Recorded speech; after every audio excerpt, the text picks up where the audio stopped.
También debo comentarles con sumo agrado que las propuestas que realizamos al Plan Nacional de Diversificación, que ha sido publicado este 28 de julio por el peruano y presentado en el Congreso por nuestro presidente, han acogido varias de nuestras propuestas. Por ejemplo, nosotros indicamos que originalmente no estaba incluido el sector de energía y minas. Y nosotros le dijimos, las fuentes básicas de la industria o de la producción es pues, la agricultura, la pesquería, energía y minas. Pues bien, en el Consejo Nacional que se proponía, ahora se ha cambiado por un Consejo Multisectorial, donde se incluye el sector de energía y minas y también se incluye la parte de la parte de todo lo que es comunicaciones. También planteamos, ellos tenían 3 pilares. Una la promoción de la diversificación productiva, otro de la productividad y uno que hablaba de la disminución de sobrecostos y regulaciones. Pues bien, nosotros planteamos que conocemos qué cosa es una estructura de costos, de qué sobrecostos estábamos hablando. Pues bien, entonces no han considerado el tema de sobrecostos, sino una simplificación administrativa y regulación. También hemos coincidido en 2 ejes, como era el tema de la diversificación. La diversificación productiva, si no hay industrialización, no hay diversificación productiva. Uno va junto al otro. Entonces, dentro de la parte de diversificación, impulsamos, subrayamos que debíamos tener más contacto con los TLC, subrayamos que debíamos participar en los proyectos de Startup Perú, que estaban planteados alrededor de 30 proyectos Startup, ahora hay como cerca de 150, en donde el Colegio de Ingenieros se ha propuesto a participar de estos programas Startup Perú. También incluimos el tema del ordenamiento territorial. Ha sido considerado en el Plan Nacional de Diversificación el ordenamiento territorial porque ya desde el próximo año vamos a contar con un satélite propio de Perú. Y así hay una serie de cosas. Esto quería remarcar en el sentido de que nosotros, como Colegio de Ingenieros, propiciamos confianza en los actores económicos. Somos una institución especializada donde, además de saber qué debemos hacer, lo más importante creo es cómo lo podemos hacer. El Colegio de Ingenieros, en ese sentido, ha expresado al señor ministro y a este plan de diversificación productiva que nosotros estamos listos a participar en cuanto nos inviten y sobre todo plantear una opinión colegiada sobre la industrialización. Pues bien, yo creo que Dani Rodríguez no es un economista o especialista que no se debe tomar en cuenta. Y habló muy bien del proceso de industrialización de Corea. Habló muy bien de cómo se conjugaron 3 puntos importantes: la inversión, ¿no?, la institucionalidad y el Estado. Nosotros estamos tomando ejemplos que han dado éxito. El Estado dio una firme decisión a la educación. Empezaron por la educación. Empezaron dando leyes inamovibles de institucionalidad. Y luego concertaron con el sector privado y llegó las inversiones. Bueno, podemos hablar, discutir, pero una opinión de Dani Rodríguez, bueno, dijo que el principal motor fue la inversión. Entonces, nosotros, todo proyecto es perfectible, somos seres humanos. Creo de que me permito opinar, ya dado el Plan Nacional de Diversificación, donde se incluye los sectores de producción, donde está incluido pesquería, está incluido la industria, está incluido las MIPES. Se ha invitado a participar a energía y minas, se ha invitado a invitar a agricultura, a comercio exterior y también al Ministerio de Economía y Finanzas, y un representante de las organizaciones empresariales, y que además pueden invitar a cualquier, o pueden incorporar, coordinar con cualquier entidad del Estado y del sector público y privado. Se lo han ampliado. Pero me preocupa que haya un solo representante del sector privado cuando creemos que la inversión es muy importante y el sector privado o empresarial es diverso. Creo que es el momento de que el sector privado se una, por lo menos creo que no debe haber un representante, sino dos, por eso digo que todo es corregible, todo es mejorable, de todo, porque hay dos tendencias, y eso lo sabemos todos los peruanos, y necesitamos que ellos se pongan de acuerdo para que participen y apoyen en esta diversificación productiva, que lo necesita el país, y que cada empresario también tiene que hacer su diversificación. Tiene que conformar conglomerados, corporaciones, como que ha sucedido en Corea. Nosotros conocemos el GM, conocemos el Hyundai, pero son organizaciones o corporaciones, no son una marca, no es una empresa. Esa es parte de la diversificación. No hay industrialización sin diversificación. O sea, modestamente planteamos desde ya que debería el sector privado estar representado quizás por dos representantes, y que nos ayuden en la inversión y nos ayuden dentro de sus comentarios, dentro del apoyo al Perú y al desarrollo de Perú, también que el ruido político baje, porque estamos entrando en años muy complicados de elecciones, y lo que debe primar, yo creo que es pensar en el futuro de las nuevas generaciones. Así es que nuevamente reitero mi agradecimiento por la presencia en esta sala de los distinguidos colegas, y sobre todo la visita de los excelentísimos representantes de la República de Corea. Entonces, en este acto doy por aperturada esta conferencia para que se inicie, y esperamos en beneficio de todos los presentes y de Perú. Muchas gracias.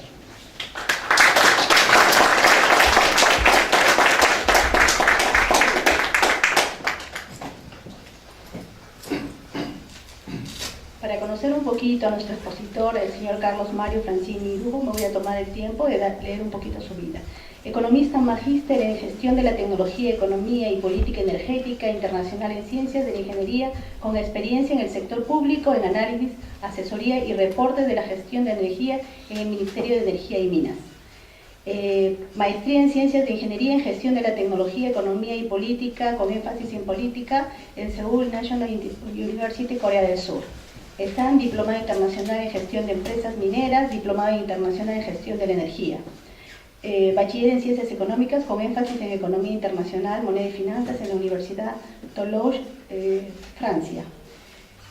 Bueno, tiene asesor de la Embajada en temas de energía e infraestructura, asesor interno en materias económicas en la alta dirección del despacho ministerial del Ministerio de Energía y Minas, asesor interno del sector de energía de contratos de gas en el Ministerio de Energía y Minas de la alta dirección. Su hoja es extensa, tiene 4 hojas, que lo vamos a dejar ahí. En este momento vamos a invitar entonces al señor Carlos Francini para la exposición del tema ¿Cómo lograron el éxito? Una mirada al proceso de industrialización coreana. Un aplauso, por favor. Muy buenas noches con todos. El día de hoy vamos a tratar uno de los temas, tal vez... Sí. El día de hoy vamos a tratar tal vez uno de los temas más interesantes en el sector de desarrollo internacional, que es la experiencia de Corea.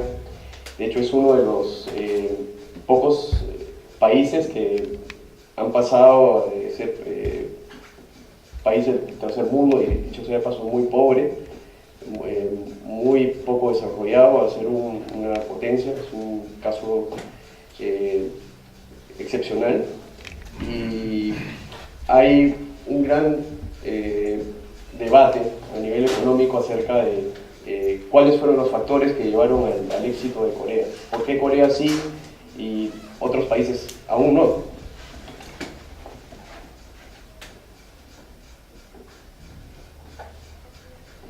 Comencemos hablando un poco del contexto, la guerra de Corea.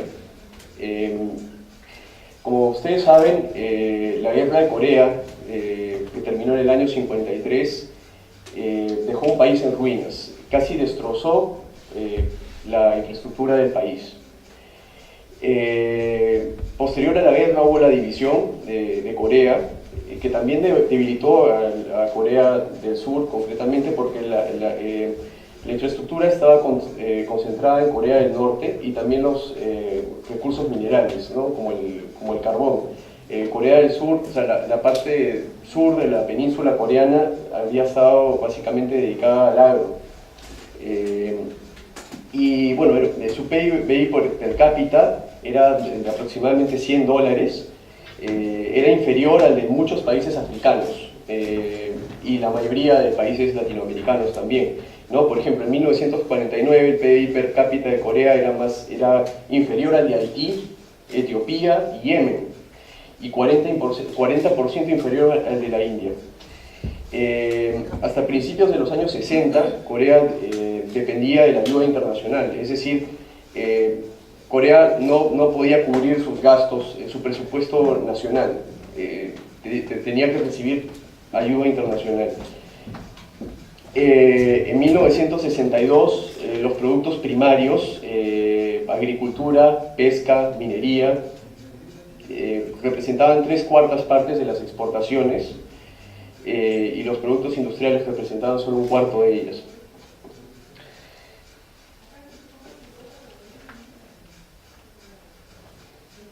Ahora, hablemos un poco de las fortalezas. Corea también tenía fortalezas, no es... quisiera hacer un poco de énfasis en ellas.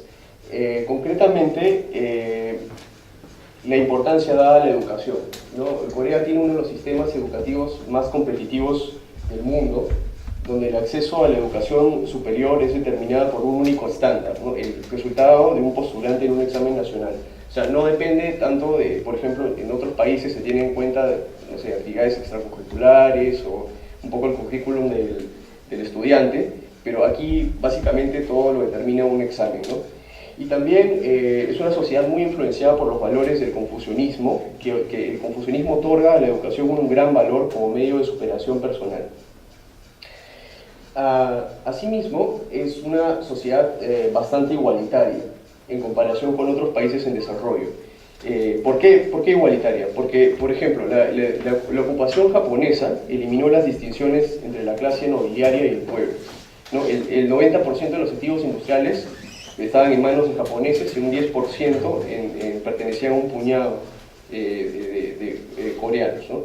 Luego hubo la reforma agraria. La reforma agraria se hizo durante la época de la ocupación, en que Estados Unidos ocupó la península coreana, y esta reforma agraria distribuyó la tierra a los campesinos pobres, y los grandes terratenientes desaparecieron, ¿no? Entonces, mayores ingresos en áreas rurales significó que las familias podían enviar a sus hijos a estudiar. También durante la época en que Estados Unidos estuvo en la península coreana, hubo progresos grandes a nivel de alfabetización, y también se hizo mucho énfasis en la educación cívica de los jóvenes coreanos, ¿no?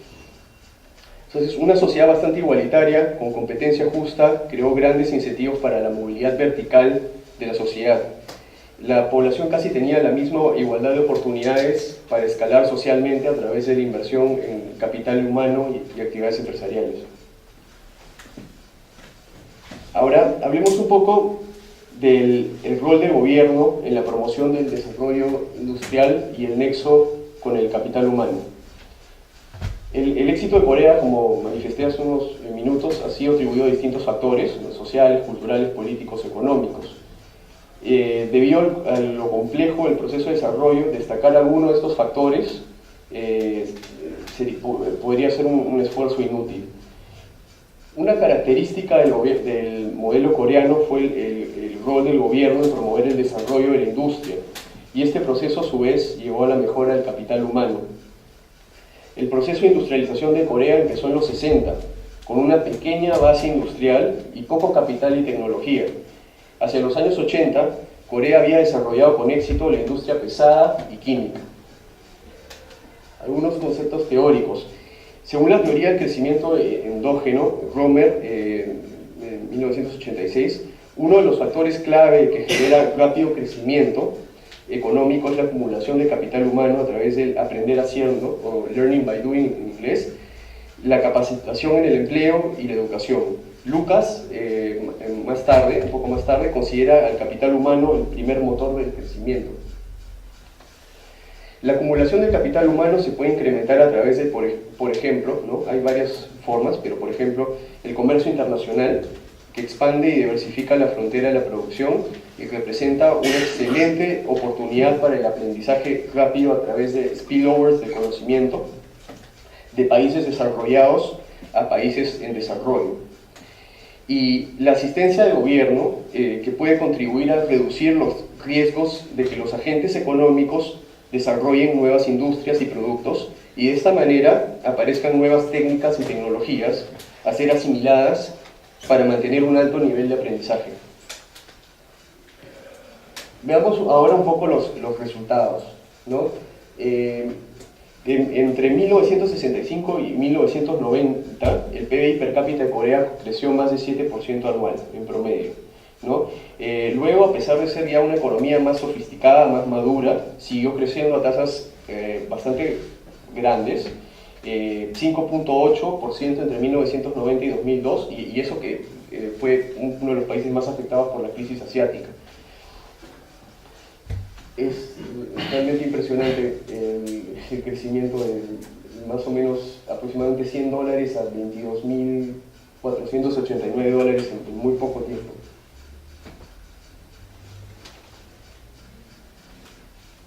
Y como mencioné también, Corea básicamente en el año 57 era dependiente de la asistencia internacional, de la ayuda internacional. 52% del presupuesto venía de la ayuda internacional, y sin embargo para el año 74 ya no dependían, solo todos los ingresos del gobierno eran internos, ¿no?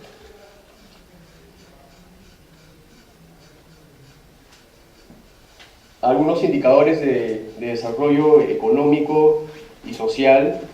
Bueno, ya hablamos del PBI, también podemos hablar de la alta tasa de inversión, ¿no? Que llegó hasta el 36% en el año 92. Las exportaciones como porcentaje del PBI también crecieron de manera espectacular. En temas de desarrollo social, pues la expectativa de vida al nacer también se incrementó considerablemente. La pobreza para el año 81 estaba en 9.8%, y así hay muchos indicadores sociales y económicos que reflejan el éxito de Corea. Los planes de industrialización. El primer plan de desarrollo quinquenal se lanzó en el año 62. Este plan duró hasta el año 67, con mucho énfasis en la construcción de infraestructura y desarrollo de la industria ligera.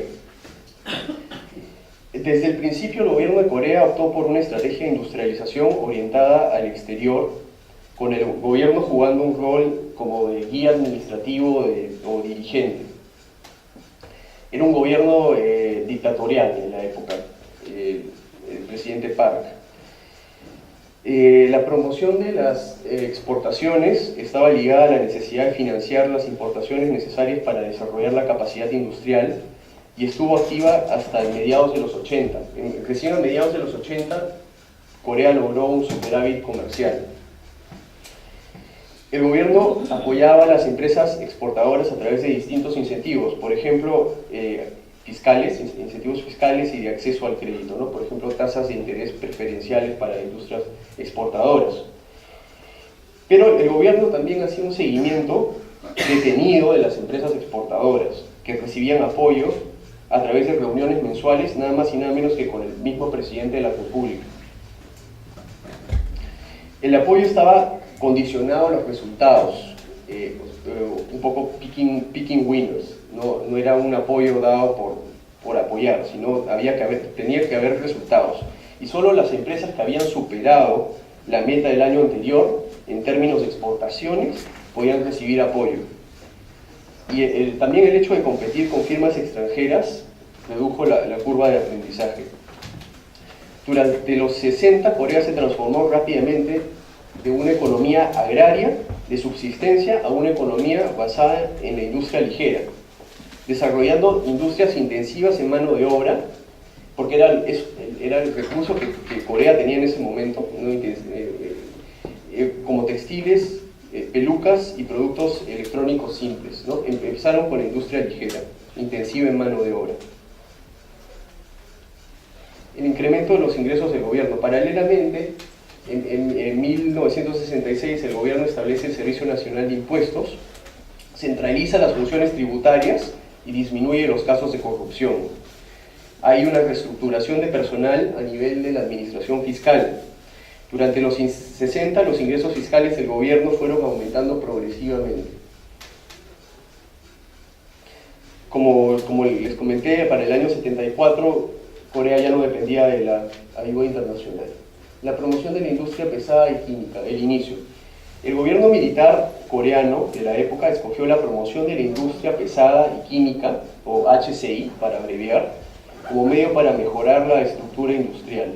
Las razones principales: necesidad de mejorar la seguridad nacional, porque Corea del Norte era una amenaza en esa época, y el hecho de que el gobierno se anticipaba a una pérdida de la ventaja comparativa a nivel internacional en la industria ligera, ¿no? Porque los ingresos de los trabajadores iban aumentando, entonces se iba perdiendo un poco la competitividad internacional. Corea no tenía el capital ni el mercado lo suficientemente grande para la HCI, tampoco tenía personal con la capacidad técnica necesaria. El gobierno decidió promocionar la HCI como industrias exportadoras estratégicas con el fin de que hallaran las economías de escala necesarias. El gobierno escogió los famosos chaebols o conglomerados o firmas para ingresar a determinadas industrias relacionadas a la HCI. Algunos incentivos, muchos incentivos, ¿no? Créditos a tasas subsidiadas, regímenes especiales de tributación, entre otros, ¿no? Y siempre con la participación del gobierno, participación activa del gobierno.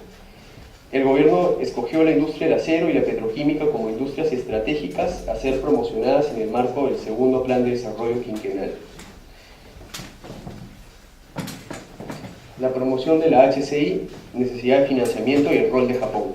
Uno de los desafíos más grandes para desarrollar la HCI era el financiamiento.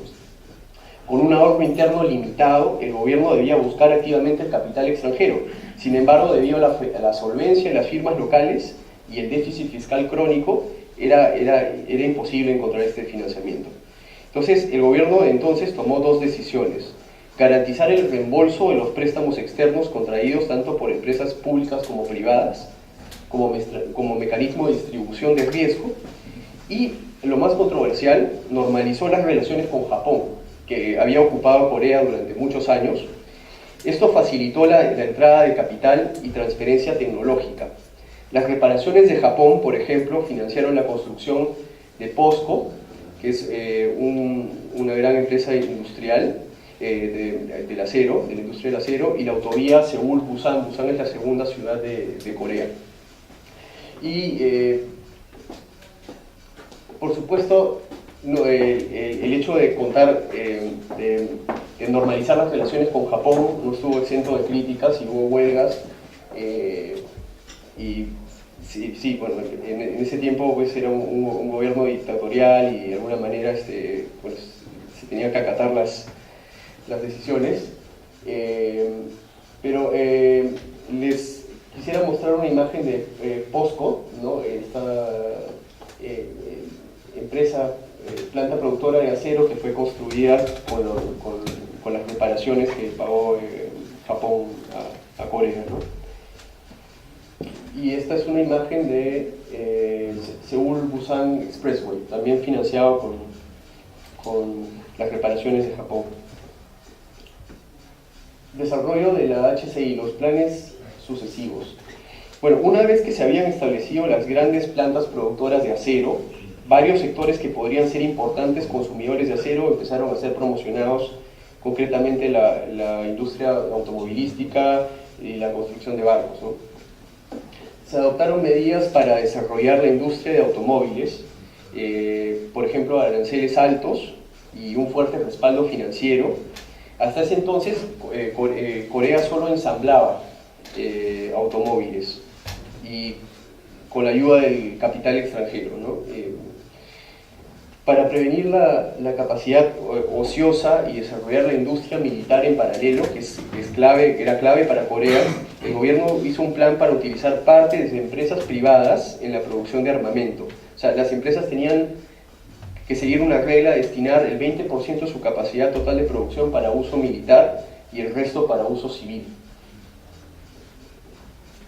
Desarrollo de la HCI y mejoras de capital humano. El Estado coreano también se preocupó por mejorar los sistemas de educación y formación de profesionales capacitados para la HCI. Por ejemplo, se hizo mucho énfasis en mejorar los centros de capacitación, las escuelas técnicas secundarias y las escuelas de ingenieros, tanto en calidad como en cantidad. La escuela técnica Kumho se convirtió en la mejor escuela de formación profesional en Asia, por ejemplo. Yo sé de paso tenía profesores japoneses. Corea ganó 9 veces seguidas la medalla de oro del concurso internacional de formación profesional o las olimpiadas de formación profesional y eran recibidos como héroes sociales. El gobierno impuso requerimientos de formación profesional a las empresas privadas para incrementar la oferta de personal capacitado para la industria. Por ejemplo, se entrenaron entre 1977 y 1980 70.000 por año. El gobierno reclutaba de manera activa destacados científicos coreanos que residían en el exterior para cada rama de la ingeniería y estableció un moderno laboratorio donde realizaba investigación sobre mejoras de la tecnología de producción en colaboración con investigadores de la industria y profesores universitarios. El desarrollo de la HCI introdujo nuevos productos al mercado y generó difusión de la tecnología a otras industrias, spillover effect, acelerando el proceso de acumulación de capital humano. Bueno, ahora quiero compartir con ustedes esta foto, es el recibimiento de los campeones de formación profesional. Como ustedes pueden ver, eran considerados como héroes sociales. Entonces se hacía una gran parada para recibir a estos jóvenes, ¿no? Incluso en una de las fotos se muestra al presidente pues agasajando a los jóvenes, ¿no? Eso refleja la importancia dada en Corea a la educación. Balance del proceso de industrialización. Ya para 1982 los productos industriales representaban el 93.7% de las exportaciones de Corea. Como consecuencia del esfuerzo concertado del gobierno coreano, la participación de la HCI en el PBI coreano tuvo una evolución que pasó de 11.9% en 1970 a 31.3% en 1988. La participación de la HCI en las exportaciones totales subió a 51.4% para el año 88. Corea había logrado el milagro de desarrollar la industria ligera, pesada y de defensa en menos de 30 años, y debido al contexto internacional de la época pudo beneficiarse del boom económico de los 80 a nivel internacional, un boom económico, y de la apreciación del yen japonés, un competidor. La sofisticación progresiva de las exportaciones coreanas. Como pueden ver en este gráfico, Corea al principio era un productor de productos primarios, y luego pasó a ser un productor a desarrollar la industria ligera, ¿no? Y finalmente la industria pesada y química, ¿no? Que llegó a tener el 79.8% de participación de las exportaciones.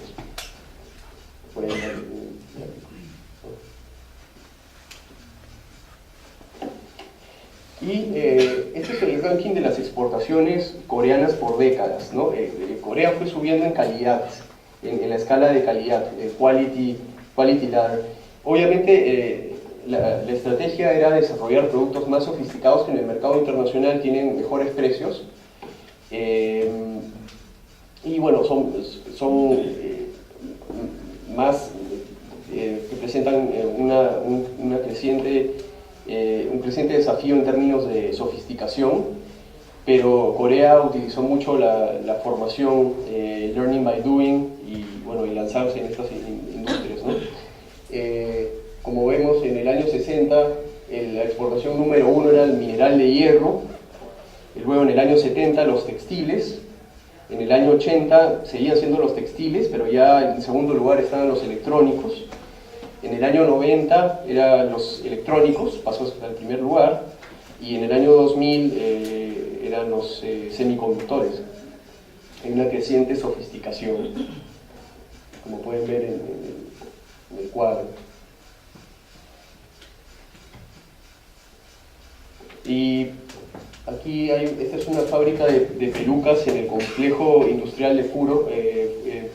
Una de las primeras exportaciones de Corea fueron pelucas, ¿no? de la época. Tuvieron también la ventaja de que Estados Unidos abrió el mercado a las exportaciones coreanas, ¿no? En ese sentido,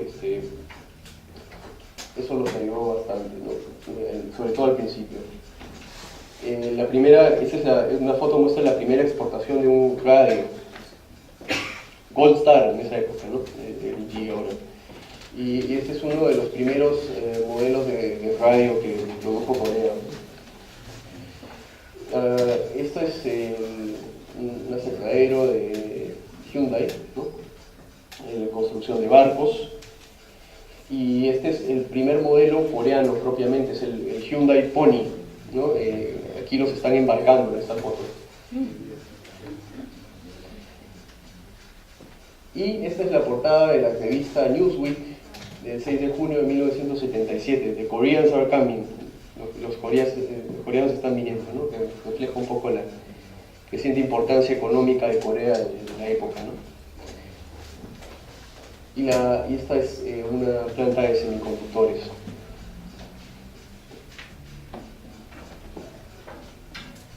Energía y parques industriales. En 1973, el gobierno estableció un sistema especial llamado Fondo Nacional de Inversión para el financiamiento de inversiones de largo plazo en plantas y equipamiento para la industria pesada y química. Por ejemplo, plantas de acero, petroquímica, astilleros. Este Fondo Nacional de Inversión destinó un monto significativo al equipamiento de la industria de energía eléctrica para hacer frente al fuerte aumento de la demanda de electricidad relacionada a la construcción de la industria pesada y química. También se construyeron parques industriales para albergar a las firmas de industria pesada y química, por tres razones. Estas industrias tienen eslabonamientos hacia adelante y hacia atrás, requieren de una inversión considerable en capital fijo, agua, electricidad, redes de transporte, y algunas de estas fábricas producen gran contaminación. Crecimiento del PBI y demanda de energía. El crecimiento del PBI pues, está muy correlacionado al crecimiento de la demanda de energía. ¿no? Recordemos que las industrias coreanas son intensivas en energía, ¿no? Sin energía no se puede producir. La economía creció más de 17 veces entre 1970 y 2010, mientras que la demanda de energía creció 13 veces, ¿no? Casi a la par.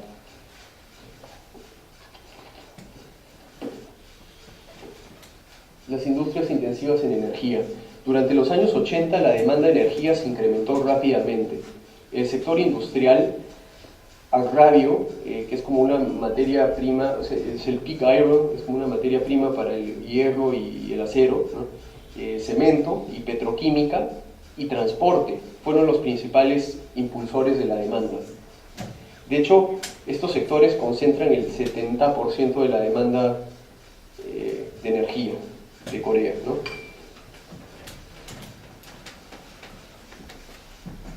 Este gráfico muestra el consumo de energía por sectores, ¿no?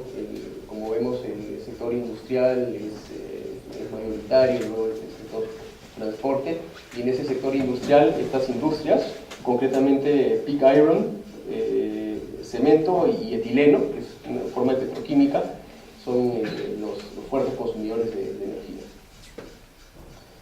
Paralelo entre el desarrollo económico y energético. Pues en los años 60, también haciendo una especie de resumen de lo que se ha dicho, hay un despegue del desarrollo económico, rápido crecimiento de la industria ligera.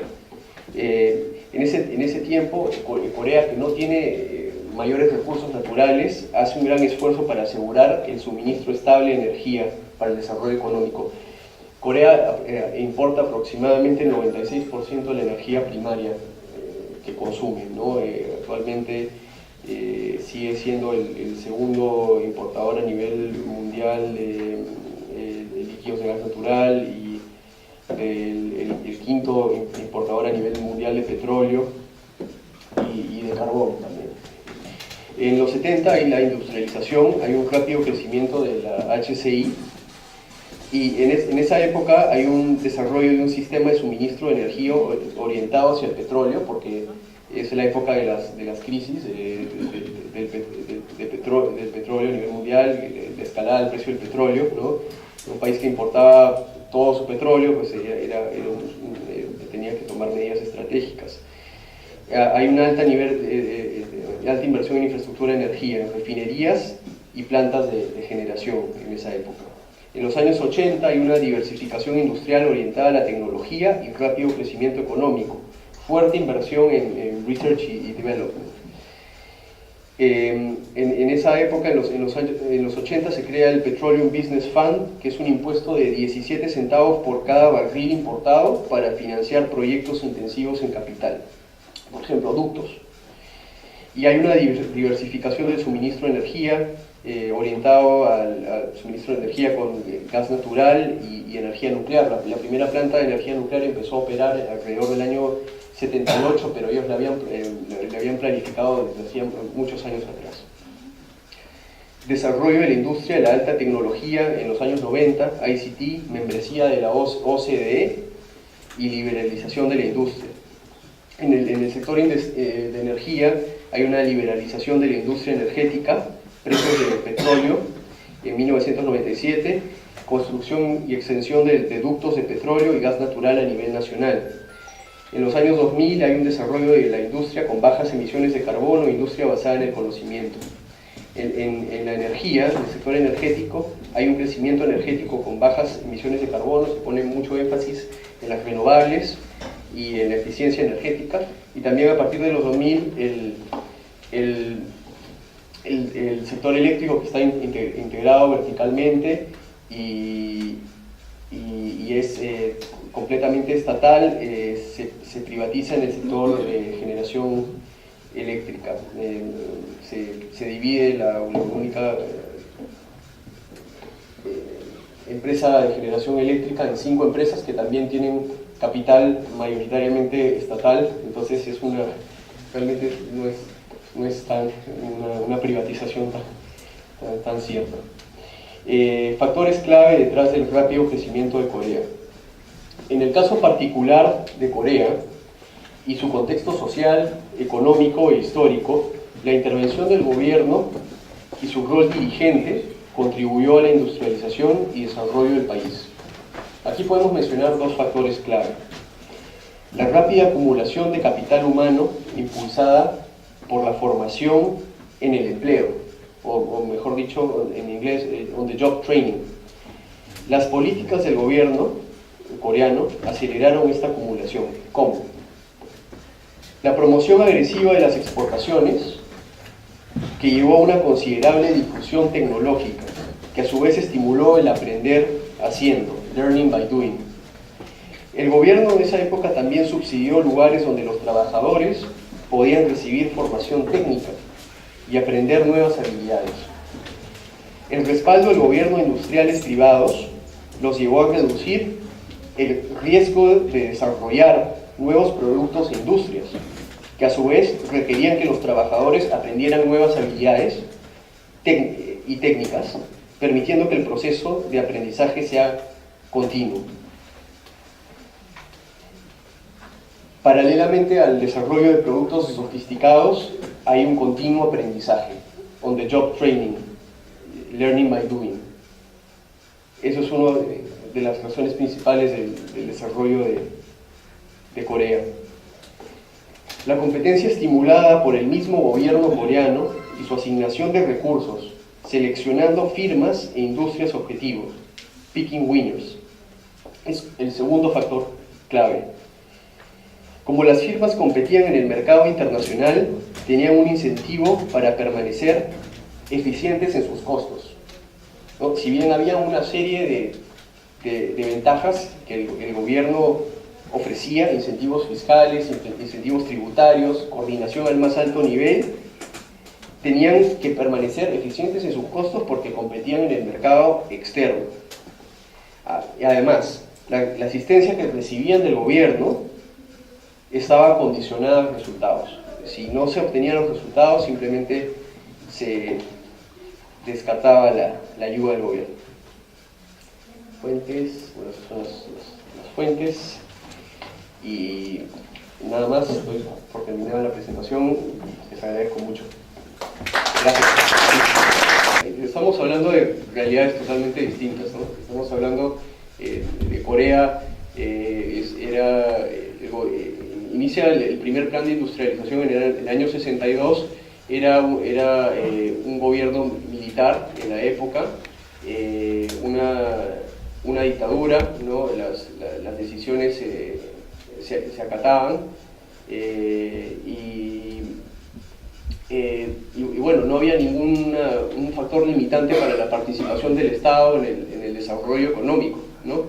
Por eso que hablamos un poco del contexto particular de Corea. O sea, yo no creo que Perú podría replicar lo que se hizo en Corea, porque estamos hablando de un país totalmente distinto a nivel cultural, económico, social, contexto histórico, nivel de recursos. Yo creo que Corea encontró su propio camino hacia el desarrollo y ellos se fueron industrializando progresivamente. Uno de los motores, por ejemplo, fue la necesidad de desarrollar la industria bélica. Yo creo que fue el factor principal, porque tenían un riesgo de ser invadidos hasta los años 70 aproximadamente. El riesgo era latente, ¿no? Tenían que de alguna manera industrializarse para poder desarrollar su propio armamento, ¿no? Es un contexto distinto al que nos toca vivir. Es un país que no tiene mayores recursos naturales, por ahí que tiene algo de mineral de hierro, pero es muy poco, ¿no? Básicamente el recurso de Corea es su gente, la capacitación de su gente, y eso era lo único en lo que el Estado podía apostar. Por eso que el Estado empieza apoyando la industria ligera, ¿no? Produciendo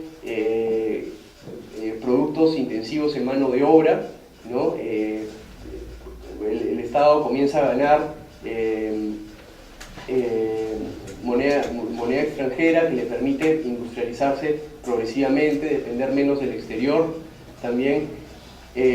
Lo que sí me parece que hasta yo creo que el Estado en esa época escogió a las industrias estratégicas, picking winners, o sea, se apostó por determinados sectores, sobre todo en la parte del HCI, ¿no? Corea desarrolló seis sectores y esa decisión fue al más alto nivel y desarrollaron 6 sectores, ¿no? Por ejemplo, acero, petroquímica, industria automovilística, electrónicos, y los fortaleció demasiado esos sectores. Eso le causó problemas a Corea también más adelante, no lo mencioné en la exposición, pero por el hecho de apoyar demasiado a los chaebols, a estos conglomerados grandes, se debilitó a las MIPES, por ejemplo.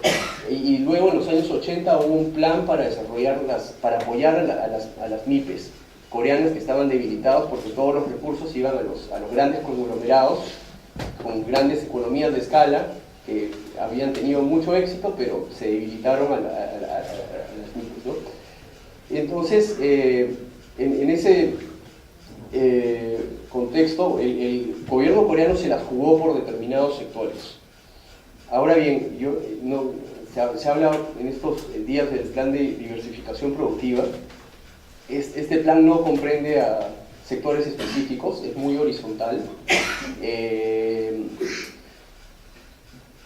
Yo, particularmente, esta es mi opinión personal, creo que debería estudiarse la posibilidad, ¿no? Siempre en coordinación con diferentes sectores, ¿no? De realmente concentrarse en, no tanto, o sea, no ser un plan general para todas las industrias, sino ver realmente en qué industrias tenemos alto potencial, ¿no?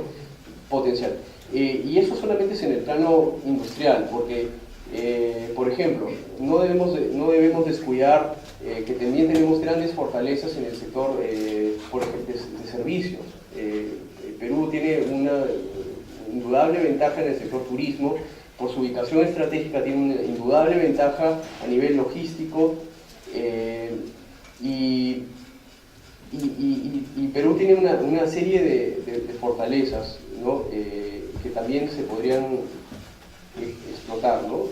Y un poco pasaría por la decisión un poco controversial de alguna manera escoger determinadas industrias. Obviamente como gobierno no se puede, tiene una serie de limitaciones a nivel de constitución, un rol subsidiario, pero sí se pueden, por ejemplo, aprobar leyes, sí se puede hacer promoción, sí se puede hacer seguimiento de determinadas industrias, ¿no? en las que tenemos gran potencial. Digamos, no sé si me escuchó bien, sí. Digamos, en relación con el plan, ¿usted cree que es necesario tener un plan de todas maneras? Se sabe que hay un plan, por ejemplo, a nivel nacional, el plan bicentenario, no sé si habrá escuchado. Sí. Y también hay un plan de diversificación industrial, como lo ha mencionado ahora. ¿Usted cree que es necesario tener un plan de desarrollo? Yo creo que sí, es una guía, definitivamente es una guía. Ahora, hay mucha diferencia entre tener un plan, por más brillante que sea el plan, y realmente que se realice, que se concrete el plan. Eso, con la pobre institucionalidad que tenemos, muchas veces ese es el factor principal, no cambian los gobiernos y se descarta el plan, o no se le da la importancia de vida, ¿no? La importancia del caso, ¿no? Pero yo creo que sí, estos planes definitivamente ayudan, son una guía, son un norte, ¿no? Habría que buscar la manera de que realmente se pueda realizar, ¿no? Sí. A un funcionario del gobierno sueco, hace poco le escuché decir que en su país no existían universidades privadas, todas eran públicas. En Corea, ¿las universidades son privadas, solamente públicas, o son ambas? Otra segunda pregunta que quería consultar es de que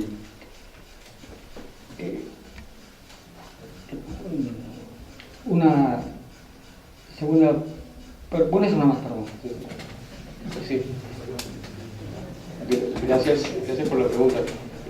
Las universidades en Corea son públicas y privadas también. De hecho, podría decir que las mejores universidades en Corea son públicas. Y bueno, ellos tienen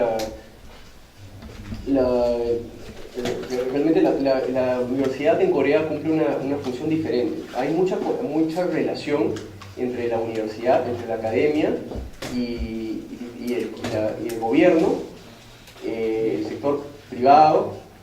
O sea, es decir, por ejemplo, un profesor universitario puede dar consultorías al sector privado, puede ser profesor en distintas universidades, puede ser funcionario público. Y un gran respeto y un gran valor por la academia, ¿no? por el docente universitario, está al más alto nivel de la sociedad coreana, ¿no? Esa es una particularidad de Corea. No sé si quiere añadir algo, señor Sao. Muy bien. Reconocimientos a las personas que dirigen las empresas para negociar los procesos y presentar el nuevo reto de la transformación de productos innovadores, que es la conclusión de esta conferencia.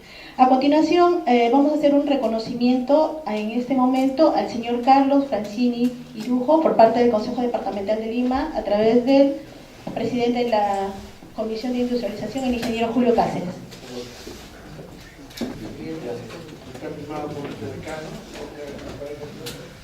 el mío propio, muy agradecido. Gracias. Debemos contar con su apoyo. Vamos también al señor Seok-Suk Choi para el reconocimiento respectivo.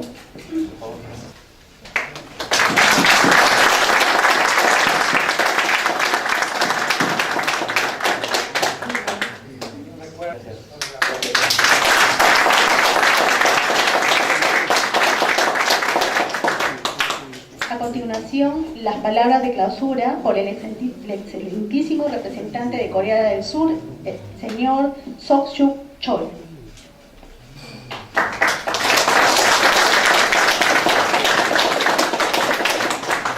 Hoy día, el día viernes, por lo tanto, nadie no quiere escuchar en la noche, pero me parece usted quisiera conocer cómo nuestro país, chiquitito, tierra, pero ahorita nosotros tenemos bastante índice de economía, así como usted sabe. Yo quisiera presentarme un poco nomás. Yo soy primero funcionario del gobierno para estudiar por acá. Yo estaba en el SAC el año 2008 hasta 10. Para que yo, cuando tenía chiquitito, sí, cuando era joven, yo pensaba que iba a ser diplomático en América Latina. Para que América Latina tiene bastante potencialidad, materia prima. Por eso yo quisiera ser un puente para intercambiar. Nosotros tenemos valor caro. Usted tiene bastante materia prima, potencialidad. Por eso, cuando se crece nuestra economía, es muy necesario para obtener establemente energía, materia prima. Sin esto, increíble para sobrevivir. Segundo punto, me parece, a través de hoy día presentación de nuestro amigo, equipos Carlos Francini, muchas gracias por la presentación.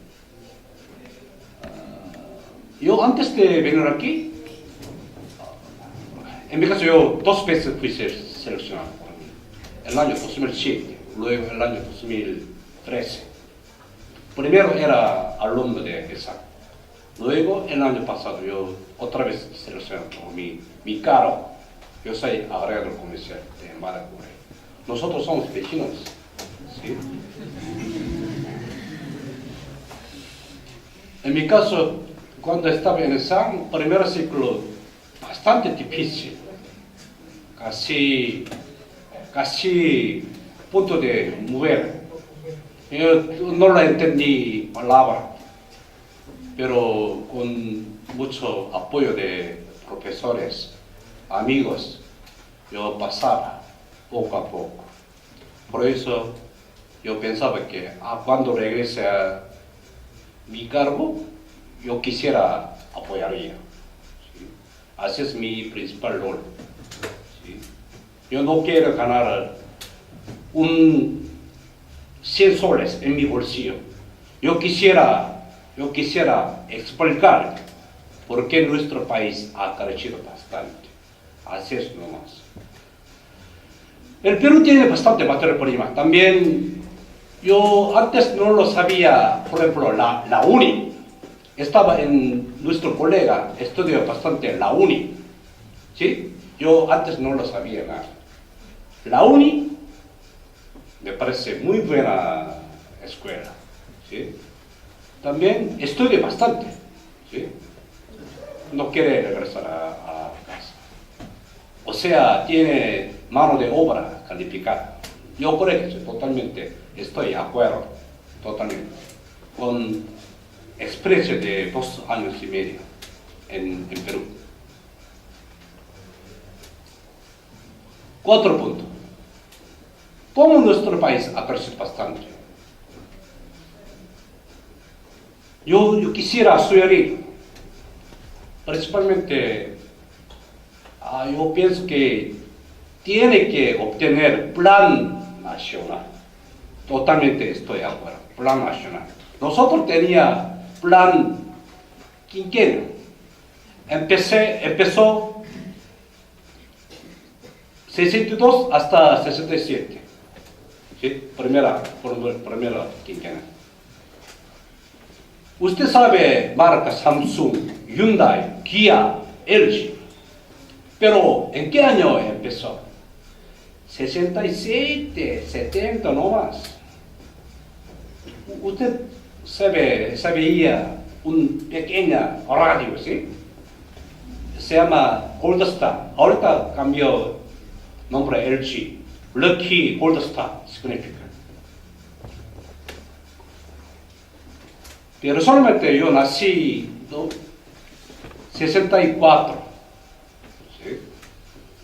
Mi casa tenía una habitación chiquitita nomás, no tenía baño privado. Así es la actualidad de antes. En este tiempo, con mi hermana, yo soy medio, hermano mayor, hermana, siempre hermana menor, nosotros queríamos habitación más expandida. ¿Para qué? Para expandir.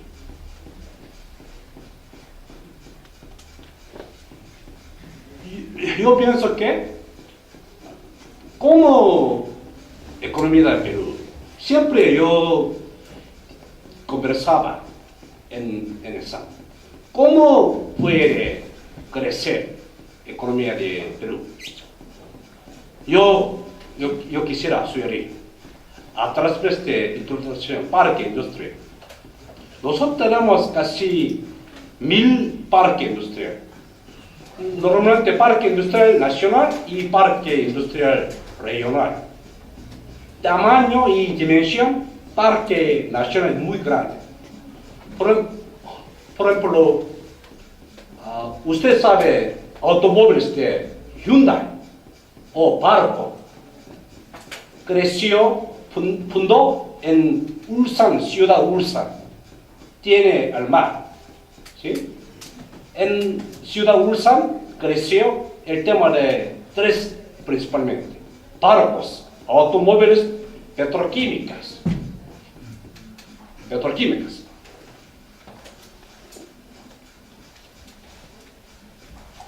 Todos incluyendo el asunto de parque industrial.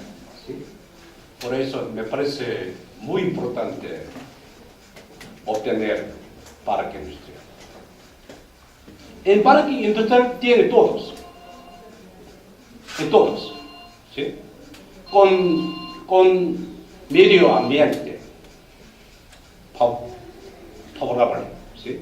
Electricidad, carretera, ¿sí? También facilidades, fabricantes. Segundo punto, el Perú mismo, yo quisiera el Perú obtenga mismo entidad, por ejemplo, Perú Telecommunication Corporation, por ejemplo, Perú Expressway Corporation, Perú Railway Corporation, Perú Industrial Complex Corporation. Usted tendría que obtener, porque dependiendo del gobierno de Perú, esta entidad se puede dirigir, planear, correcto. ¿Sí?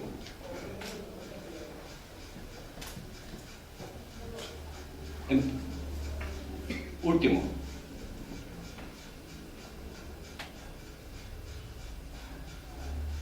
Un favor. Me parece lo más importante es la palabra. Yo conozco, por ejemplo, Arequipeño, habla muy bien, habla mucho. Yo conozco. Arequipeño, habla mucho, no quiere escuchar nada. Solo habla. Por favor, escuche. Usted, clientes, también cumple promesa. Respeta semáforo. Respeta, por ejemplo, el año 2010, nuestro amigo se casó. Tiene ceremonia de matrimonio. Invitación, me invitó a las 4 a Hacienda. Yo llegué a las 5 antes, pero nadie no me. Yo, terrible. Por favor, educación, ¿sí? ¿Por qué educación es importante? Yo conozco bastante Perú, Coima, ¿sí? Ahorita yo vivía casi más de 4 años, ¿sí? ¿Sí? ¿Alguna reunión? Viceministro de ESAM, de ESAM, ¿sí? Yo comentaba, señores, por favor, cumple, palabra, promesa, respeto, semáforo. Yo conozco por ley, por reglamento de Perú, abierto a extranjeros. Yo conozco, no hay ningún problema. Pero en realidad, para nosotros, bien difícil. Porque a nosotros hagamos una promesa, ya, Franchini, hasta mañana, cumple tu trabajo. Sí, señor. Pero yo tendré que confirmar muchas veces. Porque si no viene, mi jefe me mata. ¿Quién tiene la responsabilidad? Yo. Perú tiene bastante potencialidad. ¿Sí? También menciono mi equipo, Franchini. El Perú tendrá mismo ruta. ¿Sí? Yo me parece no es necesario copiar nuestra ruta de economía. ¿Sí? Usted tendrá mismo propia ruta de economía. Pero el Perú es un país vinculado con muchos países. Asia, Estados Unidos, Europa, ¿sí? Por eso, cuando se crezca la economía de Perú, encantaría. Para mí no hay ningún problema. Yo quisiera atraer nuestra inversión, una empresa pública o privada. Para mí no hay problema. Porque yo soy casi peruano, ¿sí? ¿Sí? Por favor. Una promesa, no más. Muchas gracias.